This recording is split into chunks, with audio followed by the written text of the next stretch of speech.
Chamando agora o próximo palestrante, temos a honra de chamar aí o Thiago de Oliveira Machado para apresentação do tema Estudos e Condicionantes Ambientais e suas definições, tá? Com um case mais voltado aí ao Rio Jacaré-Pipira. O Thiago é biólogo, formado pela USJT em 2006, ele tem especialização em gestão ambiental pelo SENAC em 2010, geoprocessamento em 2011 e MBA em gestão de projetos pelo IBMEC em 2015. O Thiago já atuou como responsável técnico em criadores conservacionistas de fauna silvestre e como analista ambiental e coordenador técnico junto ao Banco Interamericano de Desenvolvimento. Dentre outras empresas, contribuindo em diversos projetos de infraestrutura envolvendo sustentabilidade, aspectos e impactos ambientais. Atualmente, o Thiago é gestor de estudos ambientais no Núcleo São Paulo da empresa Concremate Engenharia e Tecnologia, atuando em licenciamento ambiental, supervisão ambiental e execução de programas ambientais. Tendo o contexto aí do licenciamento aí de um longo trecho aí da 255, mais especificamente entre os KMs 83 e 179, passo a palavra agora para o Thiago, para ele explanar um pouquinho dos conhecimentos dele, trazer um pouco dessa experiência aí no âmbito da consultoria para todos os participantes que aqui prestigiam esse evento. Thiago, fique à vontade, muito obrigado pela sua participação. Bom dia, Diego, bom dia a todos. Queria parabenizar a Arteris e a CETESB, né, por essa iniciativa, né, por promover essa iniciativa e que considero um evento muito importante, né, e agradecemos o convite para participarmos. A ideia aqui é a gente, conforme o Diego já explanou, é a gente compartilhar com vocês um pouquinho dos conhecimentos adquiridos durante o processo de licenciamento ambiental, no que diz respeito aos estudos das condicionantes e as definições dela. No caso aqui, a gente vai tratar especificamente da condicionante sobre a alternativa tecnológica do Rio Jacaré-Pipira. Pode passar, Diego, por gentileza? Então, aqui, para a gente contextualizar, o Rio Jacaré-Pipira ele pertence à bacia do Rio Tietê. Ele nasce nas divisas dos municípios de Brotas e São Pedro. A foz dele é lá no Rio Tietê, no município de Ibitinga e Itaju. Tem aí aproximadamente 174 quilômetros de extensão. Aqui no quadro as informações da subbacia, né, do Rio Jacaré-Pipira, a sua área de drenagem, as coordenadas do exutório e os mananciais superficiais que ele contribui para o abastecimento. O Rio Jacaré-Pipira... Pode voltar? Então, o Rio Jacaré-Pipira ele atravessa a rodovia SP-255 em 2 pontos, nas proximidades do quilômetro 123 mais 740 e também no quilômetro 123 mais 920, ambos no município de Dourado. Pode passar, Diego. Aqui falando um pouquinho sobre a flora, então a Juliana já fez uma breve caracterização, é um dos principais remanescentes florestais ali da região, né? Que é um ecótono ali, uma transição entre Mata Atlântica e Cerrado. É de grande relevância em termos hídricos, né? Porque contribui para alguns mananciais de abastecimento público, e também em termos ecológicos, pois apresenta uma vegetação bem preservada da sua área de preservação permanente, contribuindo aí também, né? E funcionando como um corredor ecológico para a travessia da fauna. Em relação à qualidade da água, foi feito no âmbito do EIA-RIMA, em maio de 2017, algumas análises, e foram detectadas nesse ponto, né, nas proximidades do rio com a rodovia, concentrações bastante elevadas de coliformes, tanto a jusante como a montante. E nesse ponto, então, o rio foi classificado como regular no índice de qualidade das águas. Pode passar, Diego. Aqui algumas imagens para ilustrar, né, a região. Pode passar também, Diego. Aqui dá para a gente observar as 2 pontes, né, existentes. E aí a gente trouxe um vídeo também que eu acho que vai contribuir para vocês conhecerem um pouquinho a região. Diego, só Eu posso falar durante, então, quando eu fizer aparecer as indicações.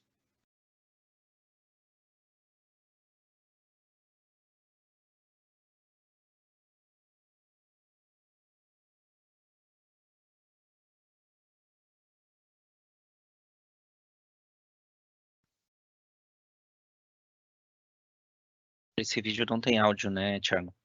Não. Ok.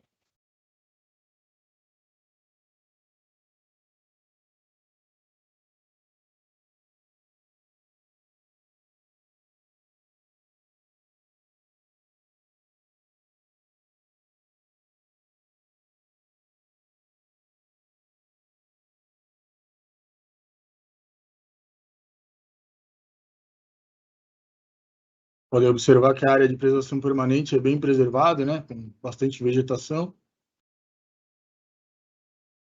tanto a montante como a jusante.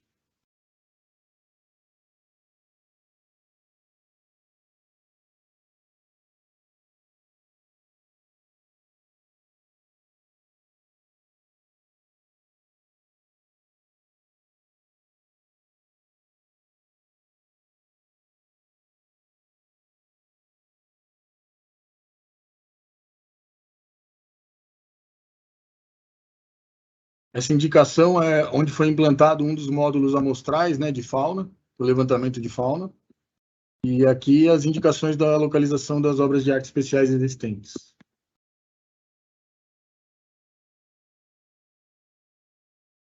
Pode passar, Diego.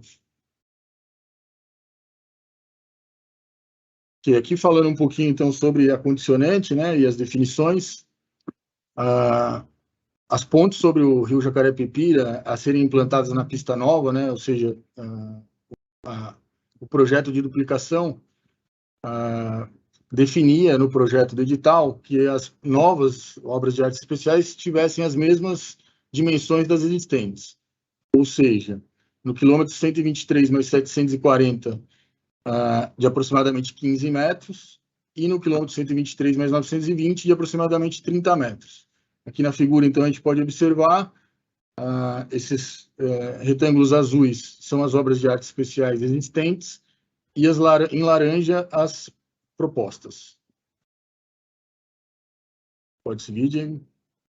Com a evolução do processo de licenciamento e a emissão da licença prévia, uma das exigências foi que fosse apresentada uma proposta de adequação desse projeto que atravessava o rio Jacaré-Pipira, avaliando algumas alternativas de implantação de obra de arte especial para a transposição do trecho como um todo, né, de forma contínua. Isso foi corroborado pelo parecer 342, que propunha, então, que fosse feita uma avaliação de uma implantação de uma obra de arte especial que transpôsse não só o recurso hídrico, mas também parte da sua área de várzea, né? E considerando, então, aí o trecho do 123 mais 500 ao 124 mais 200, aí uma obra de arte de aproximadamente 700 metros de comprimento, e que também fossem estudados os métodos construtivos que minimizassem as interferências, sobretudo ao recurso hídrico. Pode passar, Diego.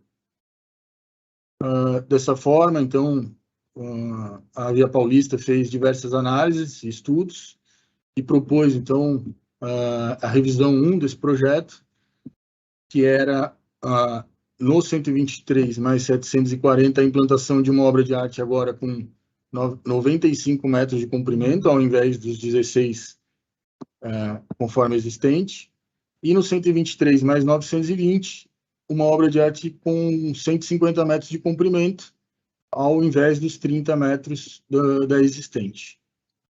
E aqui a gente pode observar que ainda... Opa, obrigado. Aqui a gente pode observar ainda que tinha alguns aterros, né? Tanto na área de várzea do rio Jacaré-Pipira. Pode passar, Diego.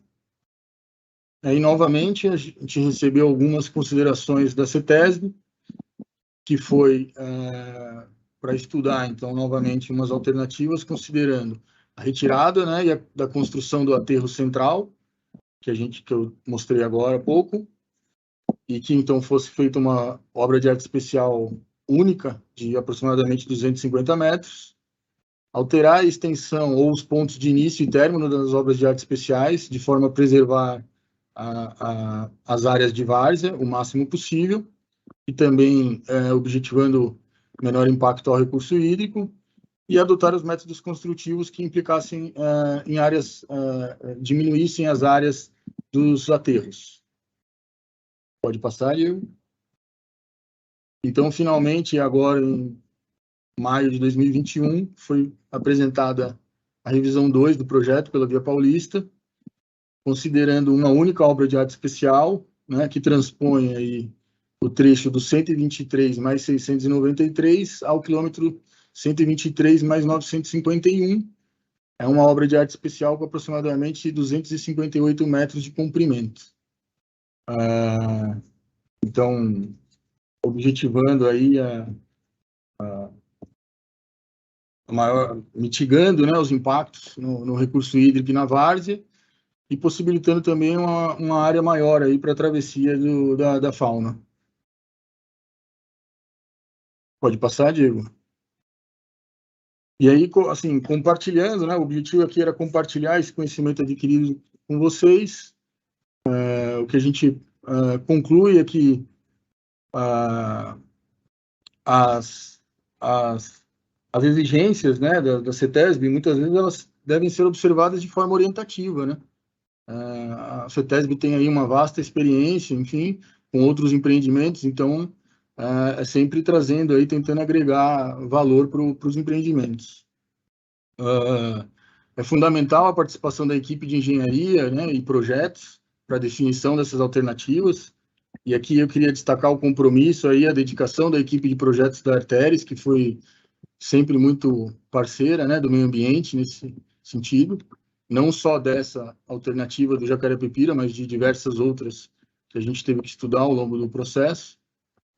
Também, então, dentro disso, né, exaurir todas as alternativas e realizar as justificativas técnicas com embasamento e participação de todas as disciplinas, meio ambiente, geotecnia, drenagem, geometria, segurança, e também manter a comunicação constante e clara com todos os interessados. Aqui ressaltar também toda a parceria que a CETESB teve com a gente nesse processo, né? Sempre foi muito solícita e diligente em todas as dúvidas que a gente precisou sanar com eles.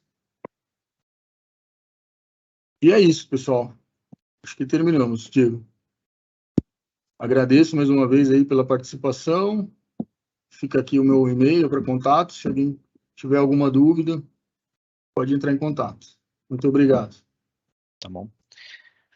Bom, enquanto o Lucas consegue acessar aí, o link virtual aí do nosso evento, tá? Eu vou fazer uma breve apresentação. Dele, tá? O Lucas é mestre em Biodiversidade Tropical pela Universidade Federal do Espírito Santo, graduado em Ciências Biológicas, na licenciatura pelo Centro de Ciências Agrárias da Universidade Federal do Espírito Santo. Traz aí uma experiência em ecologia de estradas, no monitoramento e resgate de fauna e educação ambiental, e desde 2016 ele atua como consultor ambiental aí da Concremate Engenharia e Tecnologia. O Lucas participou dos desses estudos ao longo de todo esse processo aí do licenciamento ambiental, desse trecho do 83 ao 179, e vem trazer aí um pouquinho desse contexto aí, desses estudos que foram realizados aí ao longo desse período. Vale salientar aí que nós temos vários trechos em duplicação, esse é apenas um deles, assim como explanado pelo Ricardo. Nós temos aí trechos desde o 48 até o 237 já processo já licenciados, e temos aí também um processo de licenciamento ambiental do 288 ao 357 que está em andamento. Em complemento, temos aí também a SP318, que está em licenciamento, tá? E que também faz parte aí de um processo que estamos finalizando aí ao longo dos próximos dias. Tiago, creio que seja interessante você, só para a gente cumprir o horário aqui, de repente você explana um pouquinho aí desses estudos, aí eu creio que o Lucas esteja com alguma dificuldade de acesso. Ok. Sim.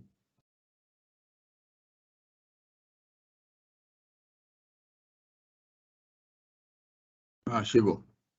Lucas?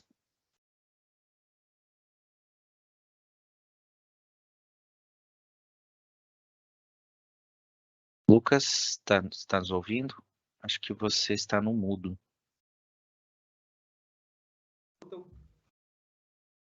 Lucas?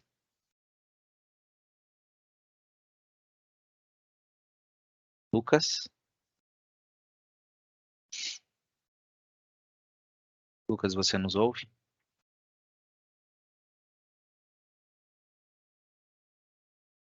Lucas?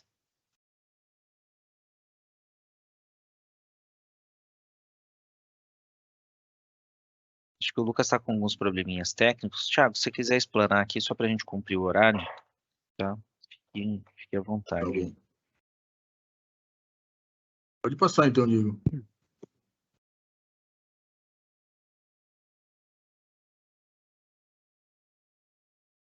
Lucas, você conseguiu acesso?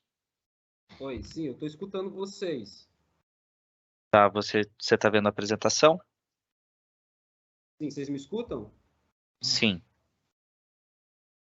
Sim, Lucas, fique à vontade aí para iniciar a sua apresentação. Beleza, obrigado aí, desculpa os técnicos aqui, né? Meu nome é Lucas, sou biólogo, sou mestre em biodiversidade tropical, né? Sou analista ambiental da Concremate, né? A gente vai trazer aqui um conhecimento, né, que a gente adquiriu nos estudos de impacto ambiental, né? Então, só fazendo uma contextualização aqui na introdução, concessionária artérias, né, contemplado pelo trecho da SP 255, duplicação do trecho 2, 3 e 4, um trecho de 87,93 km de extensão e abrange os 8 municípios, né, de Araraquara, Boa Esperança do Sul, Trabiju, Dourados, né, Barra Bonita e Guaraçu do Tietê. Pode passar. Então, os objetivos aqui dessa explanação é o meio ambiótico da análise integrada da fauna, atropelamentos de fauna da rodovia SP255 e o monitoramento prévio das passagens de fauna. Então, assim, algumas informações já foi dita, né, pelo Tiago e pela palestrante anterior, mas para esse estudo foi contemplado aí pela diretriz do termo de referência, né, número 065/18/E, seguindo as diretrizes da DDD, número 167/2015C.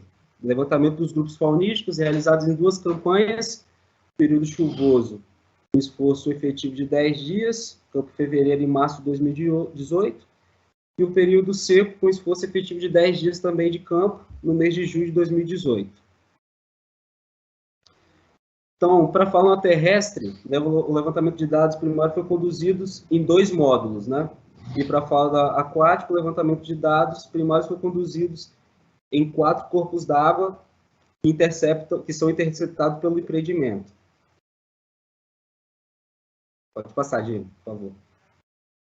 Então, aqui é o módulo 1, né? Ele fica em Boa Esperança do Sul, né? É uma área de reserva legal, né? Ela é um dos fragmentos ali da área que tem uma estrutura boa, né? Esse módulo ele foi feito dentro da instrução normativa da N1313, né? No módulo Rapeld, com uma transecção aqui de 1000 metros, e aqui ocorreram as amostragens, né? Das faunas terrestres através de busca ativa, busca de vestígios, câmeras traps, pitfalls. Pode passar. Aqui uma foto, né, da caracterização da área. O módulo 2, né, ele ficou em Dourados, é uma área um pouco menor, né, seguindo as instruções da IN3, a gente fez a adequação dentro dos fragmentos, né? Então, o módulo cabia dentro dos fragmentos disponíveis para fazer a amostragem. Esse fragmento deu um módulo com uma transecção, um transecto principal de 500 metros, né? E aqui também ocorreu as amostras de busca ativa, de pegada e das câmeras TREPS também. Aqui é uma caracterização, né? Ele tem uma interface com o rio também. Pode passar, gente.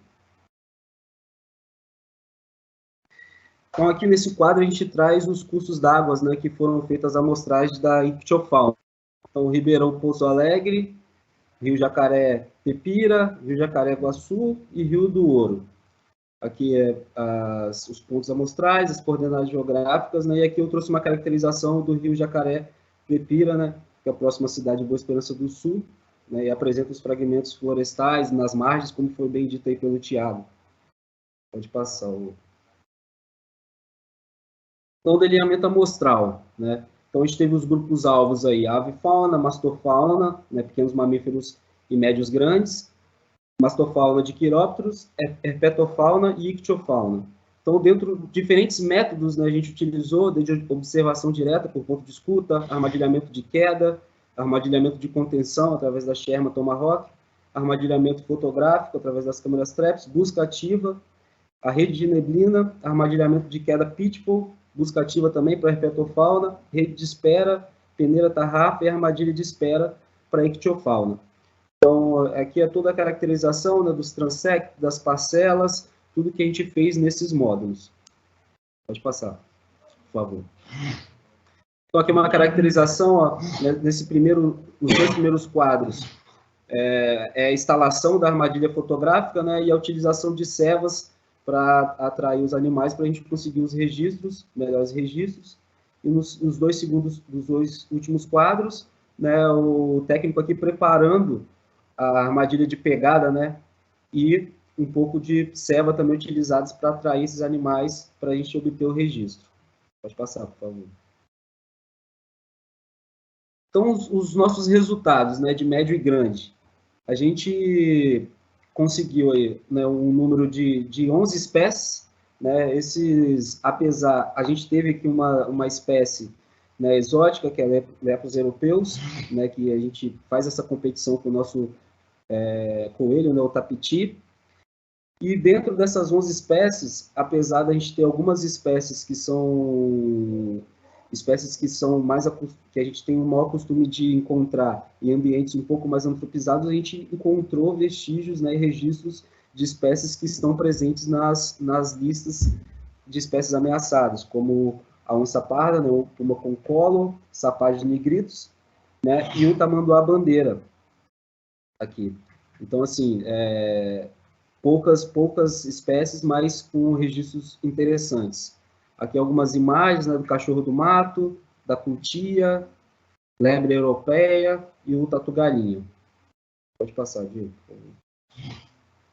Os pequenos mamíferos, né, a gente teve o maior número de registros de algumas espécies de acódon, né, seguido aí de calomes e seguido de Didelphis albivitrens, que é o gambá de orelha branca, né?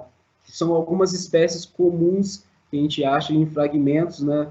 Que permite um nível de antropização, né? Então, assim, são espécies comuns que a gente costuma registrar costumamos registrar em estudos na região, apesar que nesse estudo a gente teve menos registros, e os registros, quando a gente compara os registros da região, né, e outros estudos da região.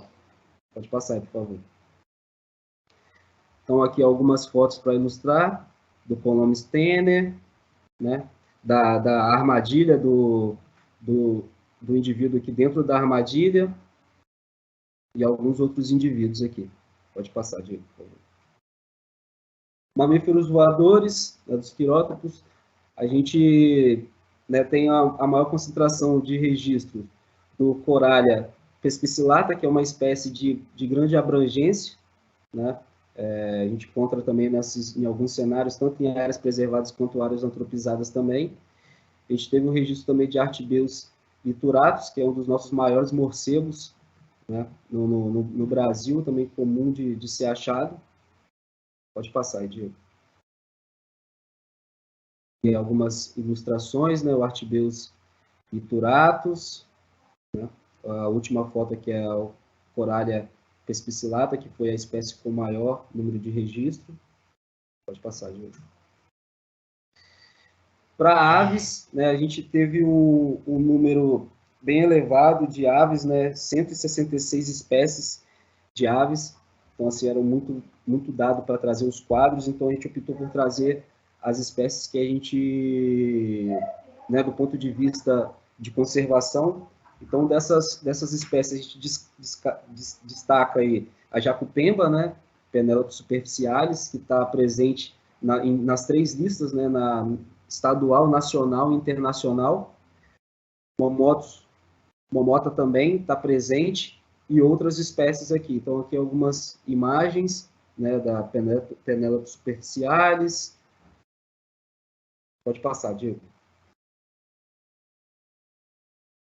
Espécies de anfíbios e répteis, né, a nossa herpetofauna, a gente teve 21 espécies, né, espécies mais gerais, a gente não teve nenhuma espécie dentro da lista, 21 espécies. Pode passar aí, Diego. Algumas fotos aqui para ilustrar. E da ictiofauna, a gente teve uma riqueza de 35 espécies, né? Então, aqui o quadro traz uma separação das espécies por curso d'água, né? Jaguaré-Guaçu, com 16 espécies. Jacaré-Pepira, com 8 espécies a jusante e 10 espécies a montante. Pouso Alegre, com 20 espécies a jusante e 11 espécies a montante. E aqui é a caracterização de algumas espécies, né, e de como a gente fazia a biometria das espécies quando registradas. Pode passar, Diego. Então, a conclusão, né, desses estudos foi que todos os grupos faunísticos apresentaram espécies com alto nível de adaptação e área antropizada. Entretanto, foram registradas espécies presentes na lista das espécies ameaçadas de extinção, e tal fato demonstra a importância dos fragmentos de remanescentes florestais, né? Então, assim, a matriz daqueles módulos que a gente fez, né, são matriz de agricultura, né, cana-de-açúcar ou área antropizada de pastos, e esses remanescentes, apesar de ter toda essa interferência, a gente conseguiu ter espécies que são interessantes do ponto de vista da conservação. Pode passar aí, por favor. Entrando no outro trabalho, que é o atropelamento de fauna, né?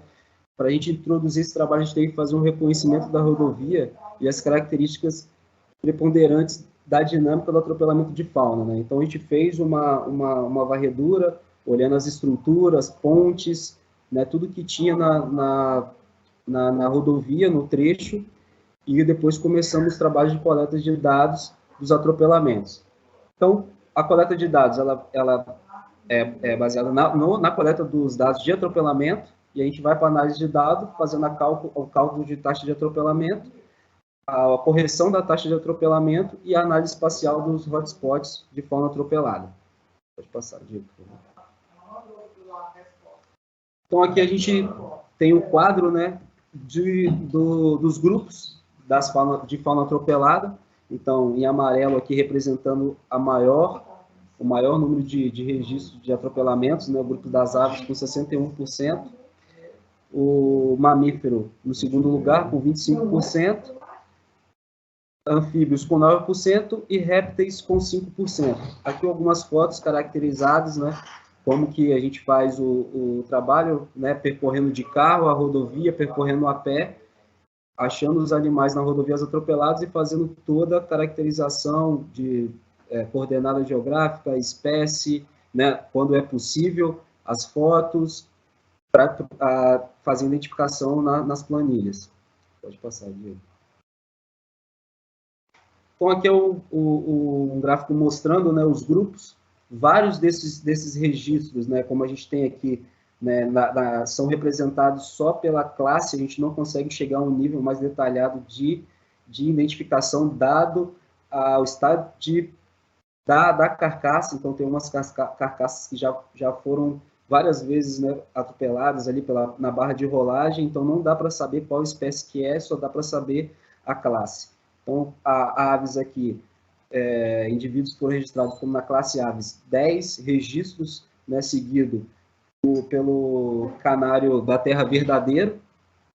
Para mamíferos, a gente também teve 6 registros que só foram possíveis chegar em classe mamália, e seguindo aí de Delphis, né, albitrens, que é o gambá de orelha branca, né. Para anfíbios, a gente teve a maior parte todos os registros, né, a gente não conseguiu chegar em nível fino de espécie, mas o Leptodactylus sp e a Rhinella sp, que são animais frequentemente registrados atropelados, né, e uma ordem anura. Então é difícil esses pequenos, né, indivíduos a gente conseguir chegar a um nível de espécie, dado o estado de conservação da carcaça. E para répteis, segue a mesma coisa, né? Ordem Squamata aqui, de algumas serpentes. A gente teve dados também de uma falsa coral. Pode passar aí, Diego. Então, a gente faz a coleta em campo, né? Faz todo o planejamento de dados e a gente utiliza esses dados para a gente fazer as taxas de atropelamento. Então, nesse quadro aqui, a gente tem, nessa tabela, a gente tem as taxas de atropelamento a pé, né, a taxa de atropelamento ela é feita pelo cálculo do número de indivíduos, né, pelo quilômetro e pela quantidade de campanhas que a gente fez, né, o monitoramento, nesse caso, foi feito por mês, a taxa de atropelamento por veículo e o fator de correção. Então, esse fator de correção é uma ponderação que a gente utiliza para corrigir os dados que a gente obteve através do monitoramento de veículo.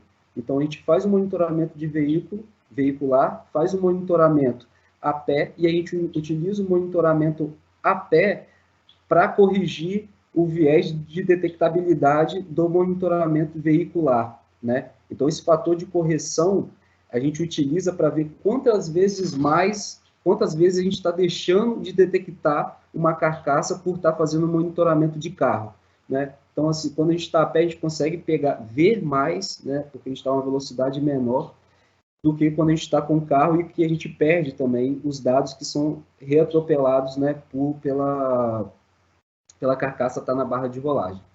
Pode passar, por favor. Então, com esses dados, a gente roda a análise e gera os hotspots, como foi falado na palestra anterior, né? Então, a gente teve aí 2 hotspots, o primeiro entre o quilômetro 124 e 125, e o outro entre o quilômetro 176 e 179. Pode passar, por favor. Então, na região do entorno do trecho aí, do quilômetro 124, 125, é formado por extensos corredores florestais de vegetação nativa associada à margem do rio, né? Que já foi explanado pelo Tiago, né? Que é onde está ali aquela ponte do rio Jacaré-Pepira. Na região entre o quilômetro 176 e 179, o traçado é interceptado pelo rio Tietê, que é o principal curso hídrico da região de estudo.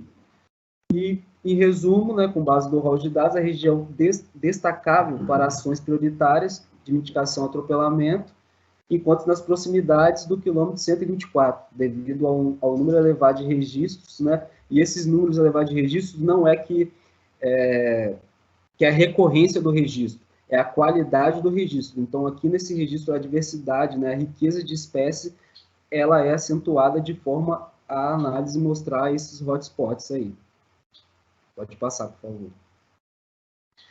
E o monitoramento das passagens de fauna. Esse monitoramento que eu vou falar, ele foi um monitoramento que aconteceu naquela primeira investigação que eu falei anteriormente, né? Foi percorrida a rodovia como um todo, identificando quais estruturas de drenagem que já existiam, bueiros, pontes, pontilhões, e dessas estruturas, 3 dessas estruturas de drenagens, a gente monitorou através da instalação de máquinas fotográficas, né, com o intuito de evidenciar o uso pela fauna silvestres para a realização de travessia entre uma margem e outra da rodovia. Esse monitoramento ocorreu entre maio e julho de 2018. Pode passar, por favor.